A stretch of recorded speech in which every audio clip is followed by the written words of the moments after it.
दो जवान खड़े थे कब्रिस्तान में, अपने बाप की कब्र पर खड़े थे।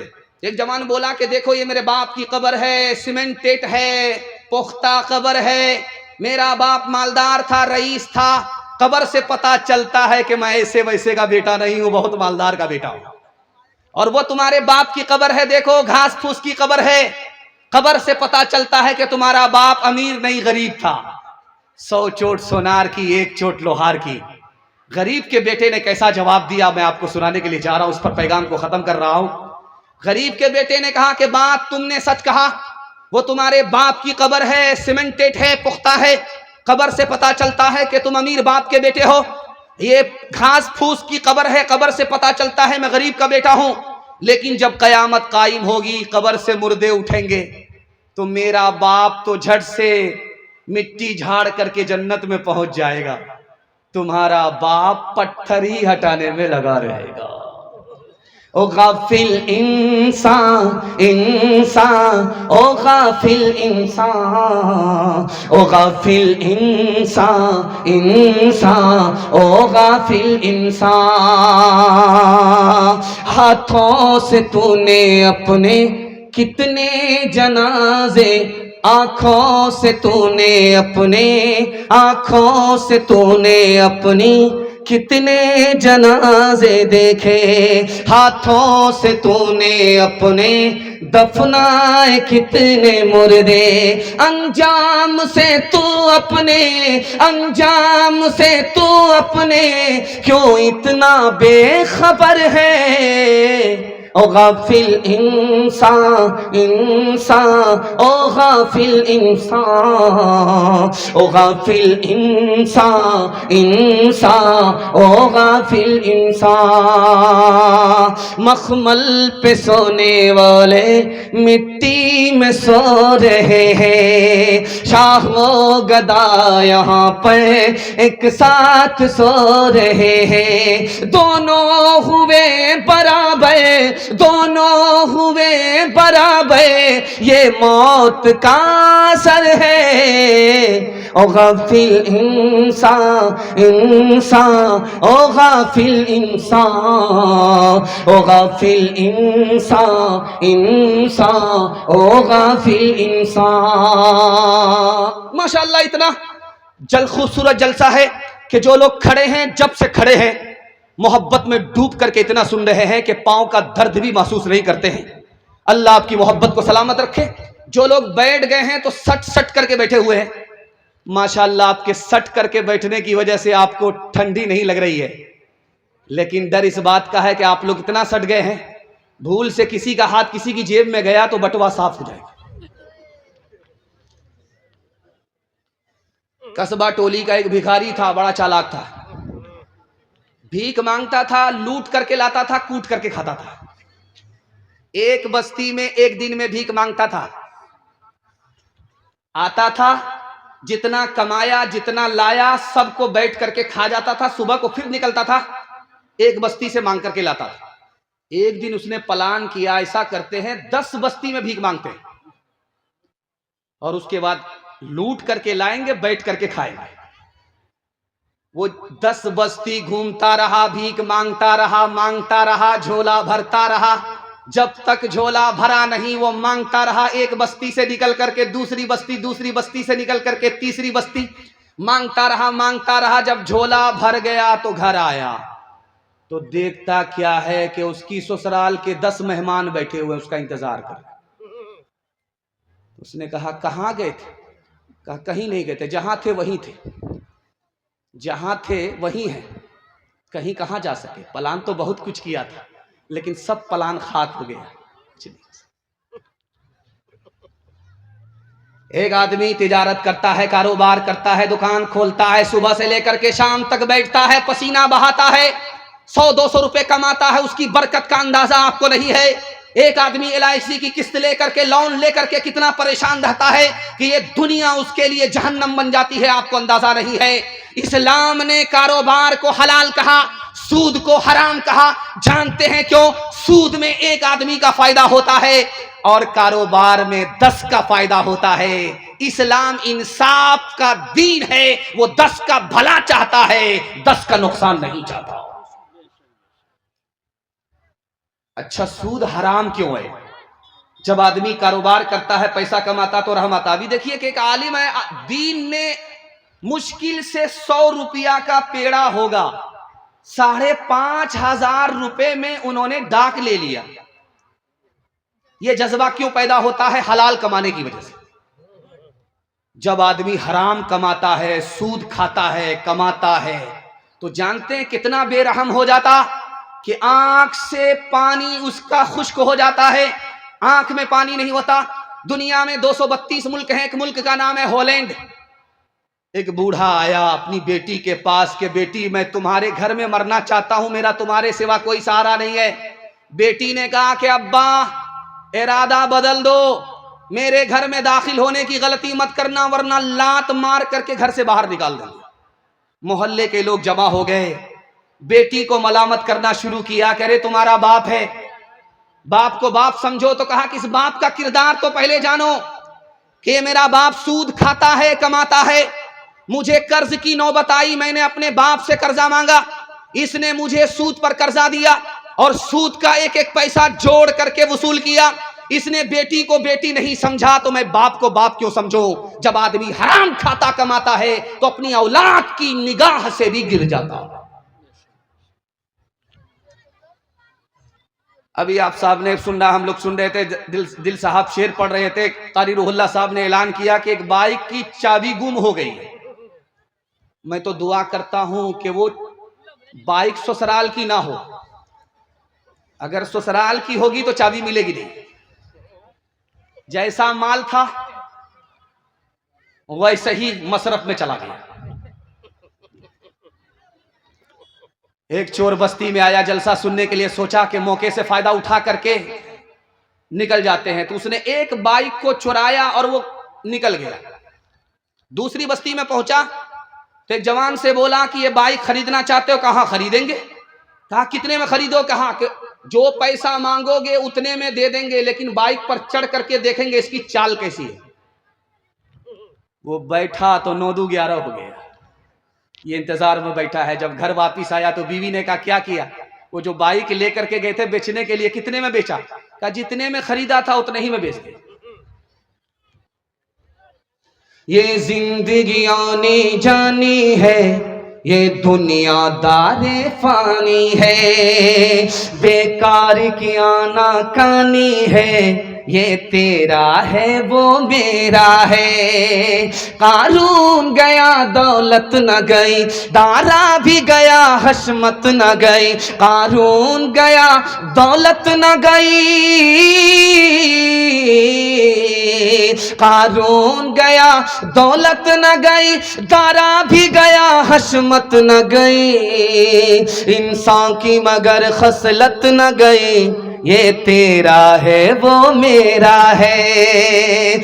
सर जोर जमी और जेवर सब है बाइस कत्लो जंगो गजब। सर जोर जमी और जेवर सब है बाइस कत्लो जंगो गजब। सर जोर जमी और जेवर सब, सर जोर जमी और जेवर सब है बाइस कत्लो जंगो गजब। दुनिया के हर एक झगड़े का सबब ये तेरा है वो मेरा है। हाथ उठाइए, वादा कीजिए अपनी शादी, अपने बेटे की शादी फ्री में करेंगे इंशाअल्लाह। हाथ उठा दीजिए। खैर माशाअल्लाह, मुझे अंदाजा हो रहा है कि जिनकी शादी हो गई है उन लोगों ने भी हाथ उठाया है। अगर वो दूसरी शादी के चक्कर में हाथ उठाए हैं, उनकी बीवी ने अगर हाथ उठाना देख लिया है, तो जब ये घर वापिस जाएंगे तो वो रातों रात ड्राम में पैक कर देंगे और ये सीधे कयामत में उठेंगे। इसलिए 12 बज जाने के बाद आपको अंदाजा रहे कि कहाँ हाथ उठाना है, कहाँ हाथ नहीं उठाना है। ध्यान से सुनिएगा, जल्दी से निकल जाएगा। जब औरत को बाल बच्चा होने वाला होता है, 9 महीना पूरा होता है, तो हम लोग उसको हॉस्पिटल लेकर के आते हैं। बीवी को हॉस्पिटल में दाखिल कर दिया गया, नर्स ने उसकी तशखीस शुरू कर दी और ये सर उठा करके बैठा हुआ था, कुर्सी पर बैठा हुआ था, इंतजार में था कि बीवी को पता नहीं कौन सा बच्चा होता है। उधर से नर्स आकर के बोलती है मुबारक हो तुम बेटी के बाप हो गए। ये जो सर उठा करके सीना तान करके बैठा हुआ था, सर झुका करके बैठ गया, मुंह गाड़ करके बैठ गया, सर झुका करके बैठ गया, मुंह लटका करके बैठ गया। ऐसा लगा कि मुकदमा हार गया। सर झुका करके बैठा हुआ था, बीवी को बाल बच्चा होने वाला, नर्स ने आकर के बताया मुबारक हो तुम बेटे के बाप बन गए। ये सर झुका करके बैठा हुआ था, बेटे का नाम सुन करके सीना तान करके सर उठा करके आसमान की तरफ देख रहा है कि जिब्रील फरिश्ता वही लेकर के आ रहा है। बेटा का नाम सुन करके सीना चौड़ा हो जाता है, बेटी का नाम सुन करके सर झुक जाता है। जानते हैं क्यों? उसको पता है कि बेटी आई है माल जाएगा, बेटा आया है माल आएगा। मीठा मीठा हफ हफ, कड़वा कड़वा थू थू। आप हॉस्पिटल में जाइए, दीवार पर लिखा रहेगा बेटी बचाओ बेटी पढ़ाओ। आप ब्लॉक जाइए, वहां लिखा रहता है बेटी बचाओ बेटी पढ़ाओ। आप ट्रक के पीछे तख्ते के ऊपर देखिए बेटी बचाओ बेटी पढ़ाओ। एक ही जुमला हर जगह आपको देखने को मिलेगा, कहीं ये लिखा हुआ नहीं मिलेगा कि बेटा बचाओ बेटा पढ़ाओ। जानते हैं ऐसा क्यों लिखा हुआ है? इसकी सच्चाई बता रहा हूं। इस हिंदुस्तान में एक साल में 10 लाख लड़की को मार दिया जाता है। मारने वाले घर के लोग हैं, और घर में आम लोग नहीं, माँ बाप हैं। मारते कैसे हैं आपको सुनकर के हैरत होगी। अल्ट्रासाउंड मशीन ने बता दिया कि पेट में बेटी नहीं बेटा है, आने दो बरकत आ रही है। 1 दर्जन आ गए, बरकत आ रही है। और अल्ट्रासाउंड मशीन ने जैसे ही बताया कि पेट में बेटा नहीं है बेटी है, तो जल्ले तू जलाल तू इस बला को टाल। उसको गिरा दिया जाता है। गिराने के नतीजे में 1 साल में 10 लाख लड़की को मार दिया जाता है। इसलिए हर जगह लिखा रहता है बेटी बचाओ बेटी पढ़ाओ।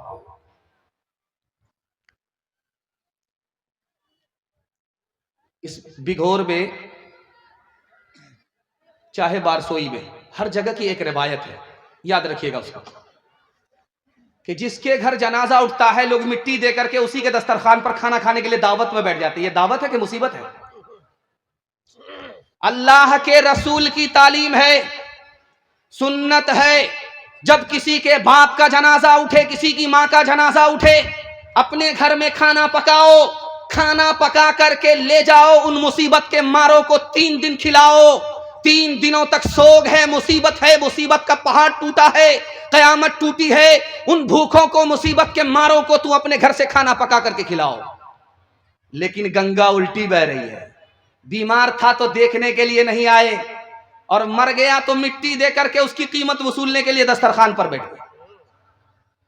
बुलंदशहर में माइक लेकर के मरहूम का बेटा खड़ा हुआ कि बिस्मिल्लाह करने से पहले, मेरे दस्तरखान पर खाना खाने से पहले मेरी फरियाद सुन लो, मेरा ऐलान सुन लो।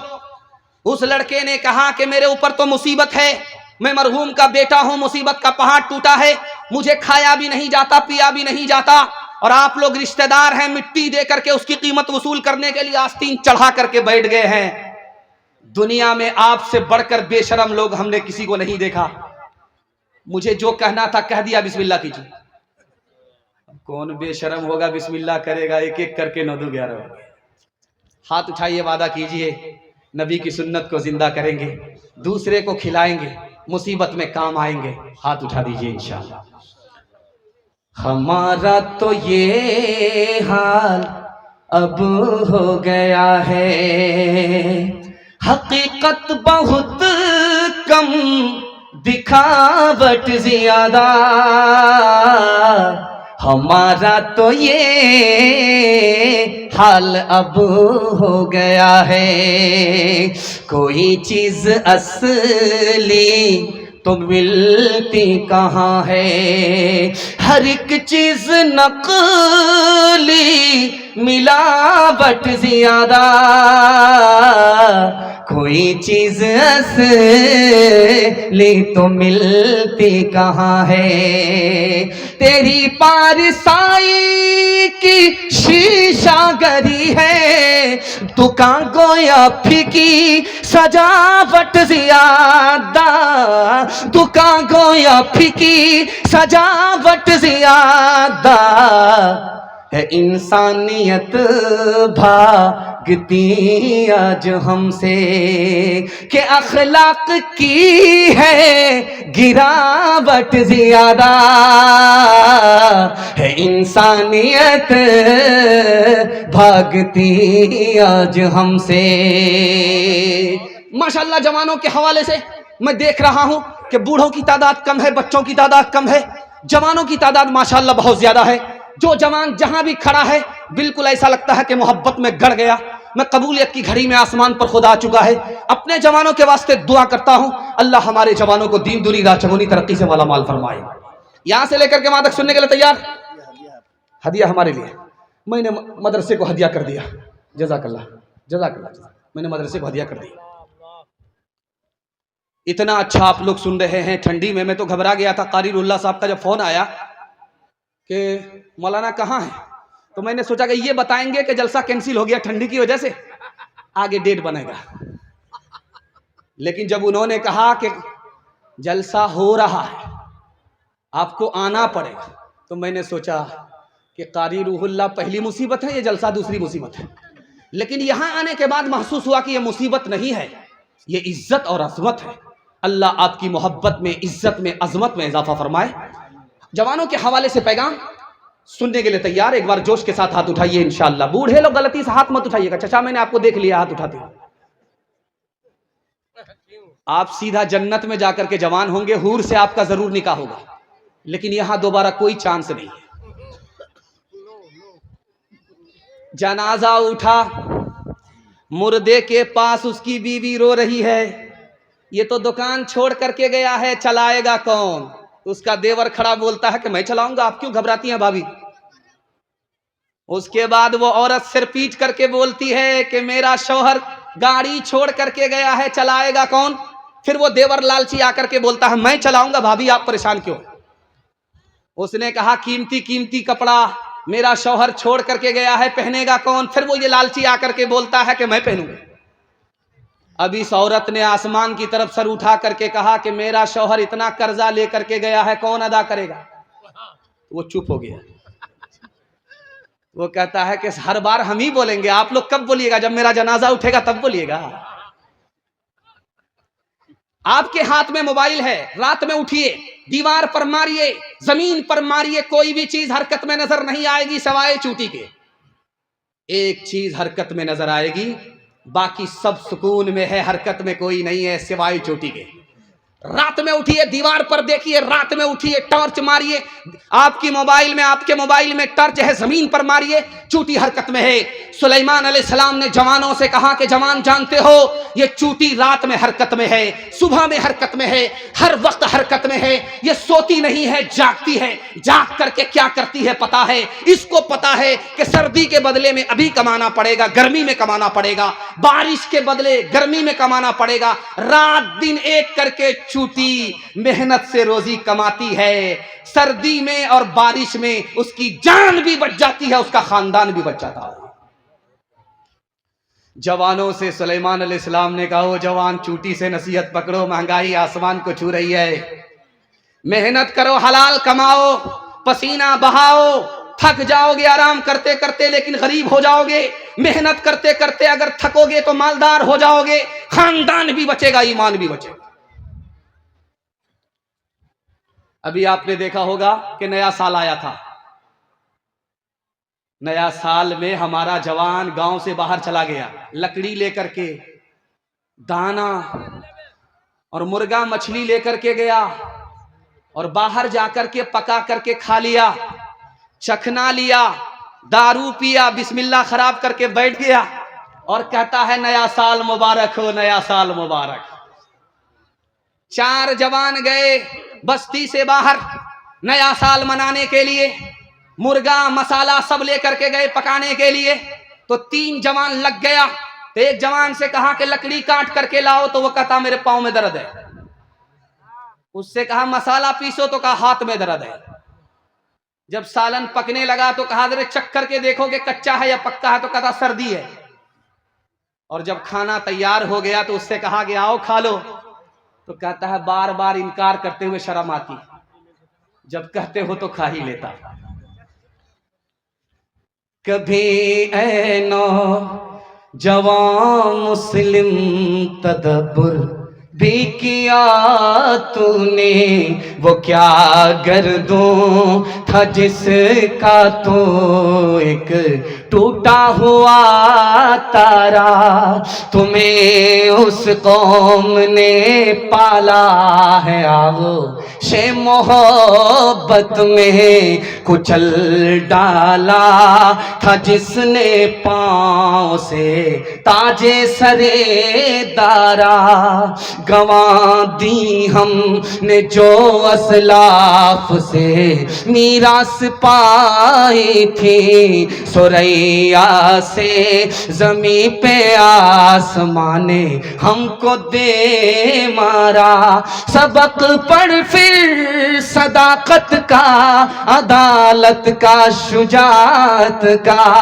सबक पढ़ फिर सदाकत का, अदालत का, शुजाअत का, लिया जाएगा तुझसे काम दुनिया की इमामत का, लिया जाएगा तुझसे काम दुनिया की इमामत का।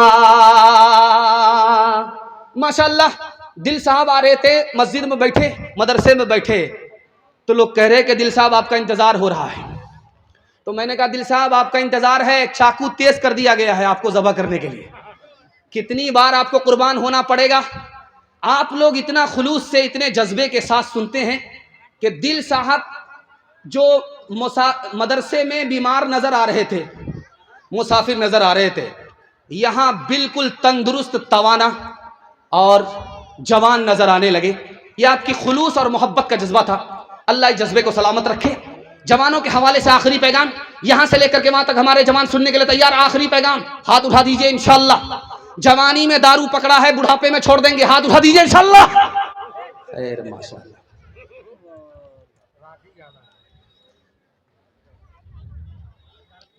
अभी हुगली में इज्तिमा हुआ तो कुछ लोग कहते हैं 2 करोड़ लोग आए थे, तो दिल साहब कह रहे थे 50 लाख लोग तो मक्का में संभाले नहीं जाते, यहाँ 2 करोड़ लोगों को कैसे संभाल लिया गया। 2 करोड़ लोग हुगली इज्तिमा में आए। खानका में जवान आया सुधरने के लिए, जो लड़की खाना उसको खिला रही है उसी को आंख मार रहा है। उस लड़की ने जाकर के अपने गुरु से, अपने पीर से शिकायत किया कि उस आवारा जवान के पास तुम खाना लेने के लिए, खाना देने के लिए मुझको भेजते हो, वो तो आंख मारता। तो शेख ने कहा उसका इलाज करते, तुमको घबराना नहीं है। दस्त की गोली उस लड़की को शेख ने खिला दिया। अब जब उसका पखाना आने लगा, दस्त आने लगा, तो उसको कहा कि घैले में, मटके में जमा रखो। 1 हफ्ता जब उस लड़की को दस्त आया तो उस लड़की का चेहरा मुकम्मल चुड़ैल हो गया, सूख करके हड्डी हो गई। जो हूर बनी हुई थी वो चुड़ैल नजर आ रही थी। अब उस लड़की से शेख ने कहा कि अब खाना लेकर के जाओ, देखते हैं कि वो नौजवान आंख मारता है कि नहीं मारता है। अब जब लड़की आई उसको खाना देने के लिए तो सर गाड़ करके बैठ रहा है, सर उठा ही नहीं रहा है, मुराकबे में चला गया। शेख ने कहा अरे सर उठा करके देखो, वही लड़की है, फर्क यही है कि उससे निकल गया है। तुम इसको इस लड़की को तुम जाने जाना समझते थे, तो ये हूर तुमको नजर आ रही थी, उसके जिस्म से पाखाना निकला है तो ये तुमको चुड़ैल नजर आ रही है। तुमको इस लड़की से मोहब्बत नहीं थी, पाखाने से मोहब्बत थी।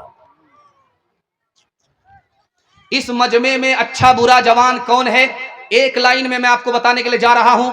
जिस जवान के बारे में आप जानना चाहते हैं कि ये अच्छा है या बुरा है, उसके दोस्त को देखिए। अगर दोस्त अच्छा है तो वो जवान अच्छा है, अगर दोस्त बुरा है तो वो भी बुरा है। आज बुरा नहीं तो कल बुरा हो जाएगा। अल्लाह के रसूल की खिदमत में एक जवान आया कि या रसूल अल्लाह, मुझे मालूम हुआ है कि दारू हराम हो गई है। अल्लाह के रसूल ने कहा कि हाँ तुमने सही सुना, दारू हराम हो गई है। वो जवान बोला कि या रसूल अल्लाह, मैंने आज ही 1 करोड़ की दारू खरीदी है, क्या होगा? मैं ऐसा करता हूं कि दारू दे करके पैसा वापस ले लेता हूं तो अल्लाह के रसूल ने फरमाया कि जैसे दारू हराम उसी तरह उसकी कीमत हराम, पैसा वापस नहीं ले सकते। कहा या रसूल अल्लाह ऐसा करता हूं, जो गैर मुस्लिम मेरे दोस्त हैं उसको गिफ्ट कर देता हूं। का हदिया देना हराम, पीना हराम, पिलाना हराम।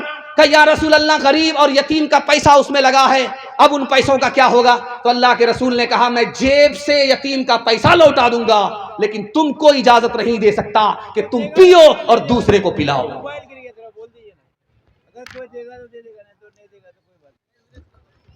एक भाई साहब का मोबाइल गिर गया है। भाई, जिस भाई को अगर मोबाइल मिला हो तो वह यहाँ पर पहुंचा दे पिंडाल में। हाँ, इस भाई का मोबाइल गुम हो गया है। जिस भाई को भी मिला हो मोबाइल यहाँ ले पहुंचा दे। चाबी इससे पहले गुमी हुई, मोबाइल अब देखते हैं किसकी किसकी बारी आ रही है।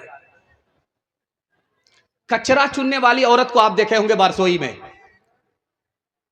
कचरा चुनने वाली औरत साल हा साल नहाती नहीं है वो, और उसका कपड़ा ऐसे सिया होता है जैसे लगता है कि कोयले के कान से निकली है, और उसके जिस्म में बदबू 500 मीटर दूरी से उसके जिस्म से बदबू ऐसे फैलती है, ऐसा लगता है कि गटर खोल दिया गया। लेकिन उस औरत को हमल हो गया। बादशाह सर पकड़ करके बैठ गया। इतनी बदसूरत औरत, इतनी ज्यादा गंदी और इतनी ज्यादा बदबूदार औरत के साथ किसने नाजायज ताल्लुक किया? बादशाह सर पकड़ करके बैठ गया। उसने वजीर को कहा तलाश करो किसने ऐसी हरकत की है, मैं उसको कड़ी से कड़ी सजा दूंगा। वजीर ने कहा हुजूर मुझको 3 दिन का टाइम दो, मैं पता लगा करके बता दूंगा। अगले दिन वजीर आकर के बोलता है हुजूर ये काम किसी और ने नहीं, तुम्हारे अमीर मुंशी ने किया। तो बादशाह बोला कि तुम उस पर इल्जाम लगा रहे हो, तुम उससे दुश्मनी कर रहे हो, ऐसा हो नहीं सकता।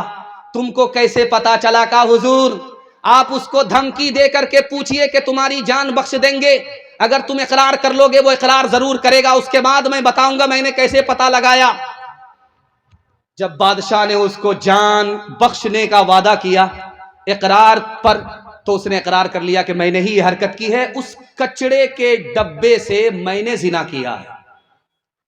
तो बादशाह ने वजीर को बुला करके कहा कि तुमको कैसे पता चला?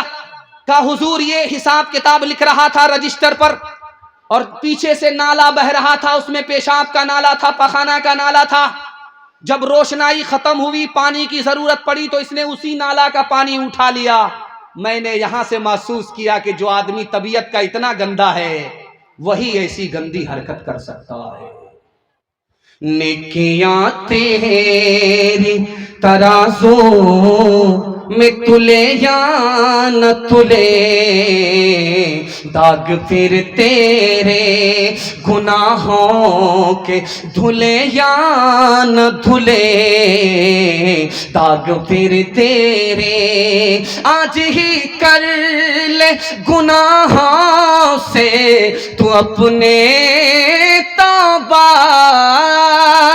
आज ही कर ले गुनाहों से तो अपने तौबा। अल्लाह जाने कल तेरी आंख खुले या न खुले, अल्लाह जाने। बस आखिरी पैगाम मर्दों के हवाले से, इत्तिहाद और इत्तिफाक के हवाले से मैं सुन रहा था।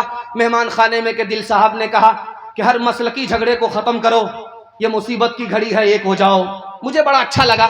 मैं सोचता हूं कि उनके मौजू को छू करके मैं निकल जाऊं। उन्होंने मिसरे में पेश किया, मैं मसाला बना देता। आप लोग आंख फाड़ फाड़ करके मुझको ऐसे देख रहे हैं, मुझको डर लग रहा कहीं आपकी नजर न लग जाए, लेकिन मैं भी चालाक आदमी हूं, दम करके बैठा हूं और काला सोटर मैंने पहन लिया। लगाइए कितनी नजर लगाते।